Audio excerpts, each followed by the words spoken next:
할렐루야. 오늘도 우리 하나님의 크신 은혜가 여러분 한 분 한 분 가운데 충만하기를 바랍니다. 말씀드린 대로 오늘은 설날을 앞두고 있습니다. 그리고 또 오늘 찬양 예배 시간에는 2025년도 교육부 교회 교사대학이 열리게 됩니다. 그래서 오늘은 이런 것들을 생각하면서 유다 왕국의 10대 왕이었던 우시야 왕의 성공과 실패에 대해서 묵상을 하고 같이 은혜를 나누려고 합니다. 여러분, 우시야 왕은 16살에 왕이 되었습니다. 그 아버지는 아마샤라는 왕인데, 이 아마샤는 여호와를 버린 왕이었습니다. 그러니까 우상 숭배한 사람이었죠. 그러니까 신하들이 견딜 수가 없습니다. 반역을 일으켰어요. 그러니까 신하들이 반역을 일으키니까 아마샤가 도망을 가는데, 라기스까지 도망갔을 때 신하들이 거기까지 따라가서 거기서 살해를 하고 맙니다. 그러니까 아마샤는 신하들에 의해서, 반역에 의해서 죽었습니다. 그리고 돌아온 신하들이 그 아마샤의 어린 아들, 누구죠? 우시야를 왕으로 세웁니다. 그리고 16살에 왕이 되었습니다. 자, 그러니까 16살에 왕이 된 우시야가, 여러분, 그 마음이 얼마나 복잡하겠어요? 우선 첫째는 이 신하들이 자기 아버지를 죽였으니 그것도 반역으로. 그러니까 자기도 언제 죽을지 몰라. 신하들이 또 자기를 왕으로 세웠으니까 또 자기가 언제 또 쫓겨날지도 몰라. 그리고 아버지를 죽였으니 그 아들이 된 도리로서 그 마음에 이놈들 좀 두고 봐야 되겠다는 복수심도 있지 않겠어요? 하여튼 이 16살 된 어린 우시야지만은 그 마음이 보통 복잡한 게 아닙니다. 불안하기도 하고. 자, 그런데 여러분, 이런 혼란스러운 상황에 있었지만은 불행 중에 다행이라 할까요? 당시의 유다 왕국 안에 하나님의 신실한 사람 스가랴라고 하는 선지자가 있었습니다. 우시야는 비록 어린 나이에 왕이 되었지만은 스가랴 선지자의 가르침을 잘 받아들입니다. 그리고 어떻게 보면은 의지했다고 할 수 있을 거예요. 그래서 성경에 기록하기를 스가랴가 사는 날에 하나님을 찾았고, 그가 여호와 하나님을 찾는 동안에 하나님이 형통하게 하셨다 하고 성경에 기록을 하고 있습니다. 오늘 우리가 읽은 말씀 26장 5절에 그렇게 기록이 되어 있습니다. 자, 그러니까 여러분, 우시야만이 아니라 누구든지 여호와를 찾는 동안에는 여호와 하나님께서 형통하게 하시는 것을 믿으시기 바랍니다. 그리고 이것을 믿으시고 항상 여호와 하나님을 찾으셔서 형통한 성도가 되시기를 주의 이름으로 축원합니다. 여러분, 우시야가 얼마나 형통했는지 역사가들이 남겨놓은 글에 의하면은 당시 우시야 왕의 치세 때는 솔로몬 이후에 가장 강성한 왕국이었다, 이렇게 기록을 하고 있어요. 여러분, 다윗과 솔로몬 이어가면서 유다는 얼마나 강성했습니까? 그 솔로몬 이후에 가장 강성한 왕국이 되었다, 엄청난 복을 받았습니다. 실제로 오늘 본문에 있는 26장 6절 이하 말씀을 보면 하나님께서 우시야를 얼마나 복을 주셔서 형통하게 하셨는지 주변에 있는 블레셋 암몬 족속들 전부 다 정복하고 조홍을 바치게 만들고 나라가 강성하여지면서 그 국격이 애굽에까지 이르렀다 그랬습니다. 힘이 생긴 거지요. 성은 견고하게 세워지고 지산지수도 잘 되어서 농사도 잘 되었습니다. 그러니까 풍성한 소산물이 넘쳐났습니다. 군대도 잘 정비가 되어졌습니다. 그야말로 부국 강병의 강력한 국가 체계를 갖추게 되었어요. 그러니까 국내적으로 왕의 지위가 확고하게 되었다는 것입니다. 누구도 감히 반역을 일으킬 생각도 못하도록 견고한 왕권이 확립이 되어졌습니다. 뿐만 아니라 15절 말씀을 보면은 우시야 왕의 이름이 멀리까지 퍼졌는데 이유는 귀한 도우심을 얻어 강성하게 되었다. 주변에 있는 이웃나라 왕들이 그렇게 말을 했다는 것입니다. 그러니까 국외적으로도 강성한 나라가 되어져서 우시야는 누구도 감히 함부로 볼 수 없는 그런 훌륭한 왕이 되어졌습니다. 여러분, 주변의 나라 왕들도 귀한 도우심으로 되어졌다 하고 기록하고 그것을 볼 수 있는데, 그건 우시야가 잘나서 그렇게 된 게 아니고 전적으로 하나님의 도우심으로 그렇게 되어졌다는 것입니다. 여기 귀한 도우심이라고 하는 것은 저 이방인들 불신자들이 여호와 하나님을 모르기 때문에, 그래서 뭔지는 모르지만 하여튼 귀한 도우심이 있어서 저 우시야가 저렇게 강력한 왕권을 가지게 되었다 하고 인정을 한 거지요. 그러니까 여러분, 그것은 이제 우리는 알지 않습니까? 그렇게 하신 분이 누구십니까? 여호와 하나님. 그리고 여호와 하나님의 도우심으로 귀한 능력으로 그렇게 되어졌다는 것입니다. 그러니까 여러분, 여호와 하나님을 찾고 여호와 하나님을 의지하고 살면 이렇게 저 세상의 사람들은 알지 못한다 할지라도 하여튼 여호와 하나님의 귀한 도우심이 있어서 형통하게 되어지는 것을 보게 될 줄로 믿습니다. 우시야 왕의 이와 같은 성공적인 삶의 배경이 무엇입니까? 우시야가 항상 하나님을 찾았다. 우시야가 항상 하나님을 찾게 된 것은 하나님의 신실한 종, 5절 말씀에 하나님의 묵시를 밝히 아는 스가랴 선지자가 있어서 그 선지자의 가르침을 늘 받았다는 것입니다. 그러니까 우시야는 하나님의 종의 가르침을 따라서 겸손하게 하나님의 말씀에 순종하고 살았던 것입니다. 여러분, 이것이 우시야 왕의 성공의 비결이었습니다. 우시야의 성공적 삶의 비결을 여러분 다 깨달으시고 응답하며 사시기를 바랍니다. 그러니까 그 비결이 뭐라고 그랬죠? 항상 하나님의 사람의 말을 듣고 하나님을 찾고 그 말씀에 순종하고 사는 거예요. 그렇게 응답하시기 바랍니다. 응답한다는 건 뭐예요? 그렇게 사는 거예요. 아, 오늘 목사님이 이렇게 말했구나. 아, 그렇구나. 우리 알고, 그리고는 저 문 밖에 나가면 다 잊어버리고 그렇게 하면 안 되고, 이제 응답하면서 살아야 돼요. 말씀에 따라 순종하고 그렇게 살아야 돼요. 자, 그런데 여러분, 이렇게 성공적인 삶을 살면서 이렇게 잘 나가던 우시야 왕이 어느 날 갑자기 몰락하게 되고 실패의 길을 걷게 됩니다.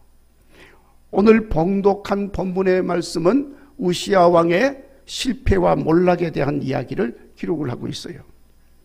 그렇게 겸손하게 행하던 우시야가 언제부턴가 그 겸손함이 다 사라져버리고 교만하게 행하기 시작했습니다. 하나님의 사람 스가랴가 죽었습니다. 스가랴가 죽고 나니까 가르침이 없어졌습니다. 가르침이 없어지니까 하나님을 안 찾는 거예요. 심지어는 얼마나 교만해졌는지 하나님의 성전에 들어가서 향단에 직접 분향을 하는 일까지 하게 됩니다. 여러분, 성전에서 분향하는 것은 오늘 말씀에도 기록이 되어 있습니다마는 구별된 사람, 아론의 자손 제사장만이 할 수 있는 겁니다. 그것을 어기게 되면 그것은 거룩한 것을 무너뜨리는 하나님 앞에 범죄가 되어지는 겁니다. 그런데 우시야는 그 범죄의 행위를 스스로 자행했습니다. 여호와 하나님을 경외한 것이 아니었습니다. 제사장 아사랴가 나서서 여호와께 범죄하였으니 여호와에게서 영광을 얻지 못하리라 경고함을 받았음에도 불구하고 우시야는 오히려 19절 말씀에 분향하게 하지 못한다고 해가지고 성전에서 화를 냈다 그랬어요. 어느 안절인데 지금 화를 내고 있습니까? 하나님 앞에 성전에서, 성전이 무엇입니까? 하나님의 임재하시는 거룩한 집입니다. 여기서 지 마음에 안 든다고 화를 냈어. 우시야 왕의 파멸은 먼저 영적으로 무너져 내린 겁니다. 그는 하나님의 거룩함을 무시했습니다. 말씀을 가볍게 여겼습니다. 하나님의 성전에서 화를 내기까지 했습니다. 그러니까 어떻게 되었습니까?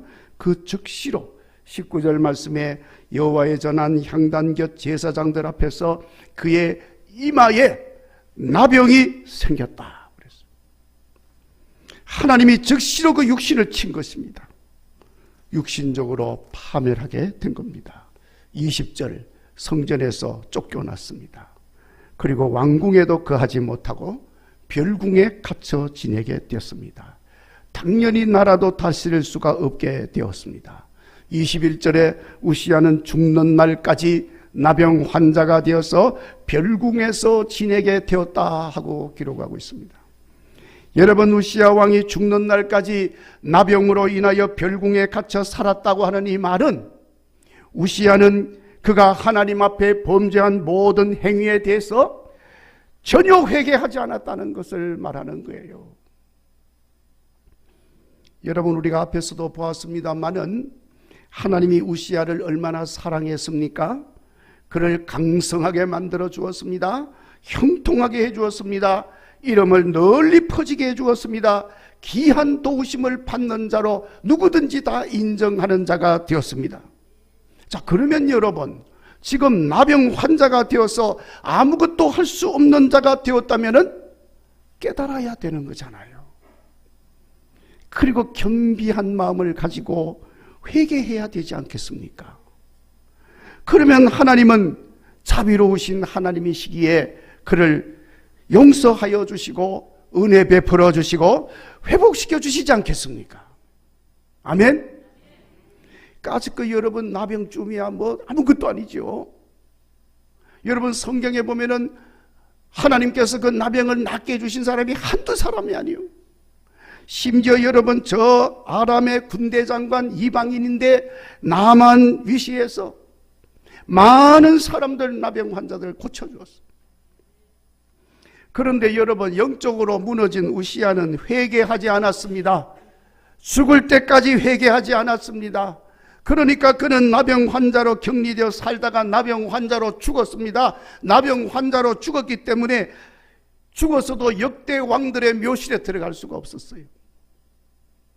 철저하게 실패했습니다. 여러분, 이렇게 철저하게 실패하게 된 우시야를 보면서 무엇보다도 하나님의 거룩함을 가볍게 여겨서는 안 된다는 사실을 깨닫게 됩니다. 자, 여러분, 하나님의 거룩함이라고 하는 것은 어려운 게 아니에요. 그냥 우리가 믿고 시인하고 고백하는 것입니다. 뭐 이성적으로 지식적으로 무슨 학문적으로 알아가지고 되는 게 아니에요. 복잡한 것도 아닙니다. 그냥 단순합니다. 믿으면 되는 거예요. 그리고 거룩하게 지키면 되는 거예요. 아무리 여러분 내가 잘나고 내가 높은 자리에 있고 능력이 있어서 굉장한 업적을 쌓았다 할지라도 하나님의 거룩함을 가볍게 여겨서는 안 된다는 거예요. 내 집은 수백억짜리 화로운 집이고 내가 예배드리는 성전은 초라하고 보잘것없어도 이 성전은 거룩한 하나님의 집입니다. 이 거룩함을 외형적으로만 보고 가볍게 여겨서는 안 된다 그 말이에요. 성전에 와서 침 뱉는 사람은 없지만 휴지 아무데나 버리면 안 된다 그 말이야. 거룩한 것입니다. 그런 어려운 게 아닙니다. 우리 마음의 자세요. 더군다나 하나님 앞에 행하는 일들을 제멋대로 행해서 안 됩니다. 아무리 내가 하면 더 잘할 것처럼 보여도 스스로 제멋대로 하면 안 된다는 거예요. 오늘 본문 16절 여러분 보세요. 향단에 분향하는 것 어린애도 할 수 있습니다. 누가 해도 할 수 있는 거예요. 그러나 그렇다고 해서 아무나 해서는 안 된다는 것입니다. 거룩하게 구별한 것이기 때문에 그런 것입니다. 여러분 거룩함이라고 하는 것은 여러분 그건 복잡한 게 아니에요. 단순하지만 있는 것입니다. 여러분 우리는 우시야가 화려하게 성공한 뒤에 그만 철저하게 실패하여서 버림받은 자가 된 것을 잊지 마시고 우리는 그러한 전철을 밟지 않도록 기도하는 성도가 되어야 할 줄로 믿습니다. 자, 그런데 여러분 이렇게 우시야 왕으로 하여금 엄청난 성공적인 삶을 살게 된 것이나 반면에 급속도로 파멸하고 실패하게 된 것에는 아주 중요한 한 가지 요인이 있었다는 것을 우리가 알아야 합니다. 그것은 5절에 하나님의 묵시를 밝히 아는 하나님의 사람 스가랴가 사는 날 동안 우시야가 하나님을 찾았다 했습니다. 그렇게 하는 동안에 형통하게 하셨다는 것입니다. 그런데 그만 그 하나님의 사람 스가랴가 죽고 난 뒤에는 우시야가 더 이상 하나님을 찾지 않았습니다. 하나님을 찾지 않으므로 그는 하나님의 말씀을 알지 못했고 말씀을 버렸고 하나님과 상관없는 삶을 살게 되어졌습니다. 결국에는 하나님 앞에서 아나무인하게 교만하게 행했습니다. 하나님의 거룩함을 무시한 것입니다. 그러니까 여러분 우시야 왕의 성공과 실패에 영향을 끼친 중요한 요인은 바로 하나님의 말씀을 가르쳐주는 하나님의 사람이 있느냐 없느냐 그것입니다. 여러분에게 하나님의 말씀을 가르쳐주는 사람이 있습니까? 아무도 대답 안 하는 거 보니까 없는가 보네요. 그래서 제가 참 마음이 아픕니다. 적어도 예 있습니다 할 줄 알았죠. 누굽니까? 제가 물으려고 그랬는데 아무도 대답을 안 하니까 물을 수가 없어요. 하여튼 여러분 하나님의 말씀을 가르쳐주는 사람이 있는 사람은 성공하는 인생, 형통하게 되는 인생이 될 줄로 믿습니다. 그러나 하나님의 말씀을 가르쳐주는 사람이 없는 사람은 성공하다가도 실패하고 잘 나가다가도 무너지게 되는 것을 깨달으시기 바랍니다. 순식간에 이루어지는 겁니다. 여러분 우시야가 나병에 걸리고 잘못되어졌을 때에 회개하지 못한 것도 옆에서 하나님의 말씀을 가르쳐주는 사람이 없었던 것입니다.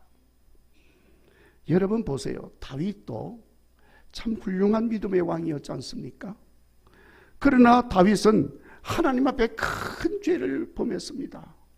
다 잘 아시는 거잖아요. 다윗이 범죄한 범죄가 이게 가벼운 범죄가 아니죠. 총체적 범죄를 행한 거예요. 아주 악질적인 범죄였습니다. 자, 그러나 그에게 하나님의 사람 나단이 있었습니다. 나단 선지자가 다윗의 죄를 지적했습니다. 그러니까 다윗은 그 죄를 시인하고 회개하게 되었습니다. 그렇게 회개하는 다윗을 보시고 하나님은 긍휼을 베풀어 주셨어요. 그 엄청난 죄를 불구하고 다 용서하여 주시고 계속해서 왕위를 지킬 수 있게 해주시고 결국에 이스라엘의 위대한 왕으로 세워주셨습니다. 용서하시잖아요. 하나님의 말씀을 가르쳐주는 사람이 얼마나 중요한 것인지를 알 수가 있는 것입니다. 물론 하나님의 말씀을 가르쳐주는 사람이 있어도 가르침을 받으려고 하는 마음이 없고 그런 자세가 없으면 그건 아무 소용이 없는 거지요. 그러니까 여러분, 이렇게 별로 볼품이 없고 신통찮은 정판식 목사지만 말씀을 가르쳐 주면 그냥 아멘 하시고 받으시고 그렇게 사시면 형통한 삶이 될 줄로 믿습니다. 그러나 여러분, 아무리 훌륭한 사람이 있어서 말씀을 전해도 듣지도 않고 순종도 안 하고 하는 소리지 뭐 그러고 나가면 잘 되다가도 그냥 무너지는 거예요. 그러니까 여러분, 하나님의 말씀을 가르쳐주는 사람이 있는 사람은 복 있는 사람인 것을 믿으시기 바랍니다. 그리고 하나님의 말씀을 가르쳐주는 사람의 가르침을 따라서 겸손하게 순종하고 가르침을 받을 수 있는 마음을 가진 사람은 더 복 있는 사람인 것을 믿으시기를 바랍니다. 그러니까 여러분, 우리는 언제나 하나님 말씀을 받고 순종하고 지키는 자가 복 있는 사람인 것을 한시도 잊지 말고 사시기를 바랍니다. 자, 여러분, 이제 오늘 교사대학을 통하여서 가르치는 은사를 받아가지고 직분을 감당하는 모든 교사들, 너무나도 중요한 직분을 가졌다는 사실을 우리가 다시 한번 더 마음에 잘 새기시고, 스가랴가 우시야를 가르치고 하나님 앞으로 인도하였던 것처럼 사명을 잘 감당할 수 있도록 우리 국일교회 교사들을 위해서 기도하는 여러분 되시기를 바랍니다. 그리고 가르침을 받는 학생들 역시도 그 가르침을 잘 받아서 순종함으로 형통하게 되고 성공적 믿음의 삶을 사는 복된 사람들이 되도록 기도하는 여러분 되시기를 간절히 바랍니다. 그리고 우리 성도들, 금년 설 명절 기간에 부모 자녀 간에도 하나님의 말씀을 가르치는 것과 또 그 가르침을 따라 배우고 순종하는 삶이 잘 이루어지는 그런 장이 되고 그런 기회로 삼으셔서 우리의 자손들이 모두 형통하여서 성공적인 믿음의 삶을 사는 역사가 있기를 간절히 바랍니다. 성경에 보시면은 항상 하나님의 말씀을 가르쳐 지키게 하라 하고 명령하고 있습니다. 그리고 또한 그 가르침을 따라서 배우고 확신한 일에 거하라 명령하고 있습니다. 아시다시피 여러분, 우리는 우리의 영원한 스승이 되시는 예수님, 그리고 깨닫고 알게 하시는 성령님의 인도하심을 받으셔서 우리 끊임없이 배우고 기회가 있든지 없든지 말씀을 가르치는 사명도 잘 감당하여서 형통하게 되시고 성공적인 믿음의 삶을 훌륭하게 걸어가는 은혜와 복이 있기를 주의 이름으로 축원합니다.